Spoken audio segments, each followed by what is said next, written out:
Liburu honekin nator, Stoner, John Williams idazlean liburua, aspaldikoa gainera.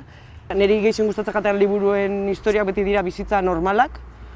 Hau da, kasu honetan da bizitza osua, 20. mende hasierako gizon baten bizitza, granja baten Estatu Batuetan jaiota, unibertsitatean amaitzen dau, eta ez jako gauza handirik pasatzen, spoiler.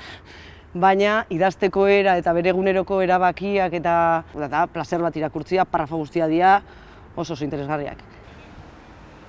Gomendapena pixkat borobiltzeko, pentsa dut nahiago dutela beste gauza bati buruz hitz egin pixkat. Irakurketa mota bati buruz.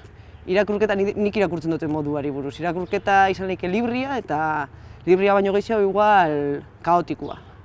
Nire kasuan izaten da askotan 5 liburu batera, edo bat bez, ero bat berdina behin da berriz irakurri. Eta hola nik behintzat askoz gehiago disfrutatzen dut liburuetaz.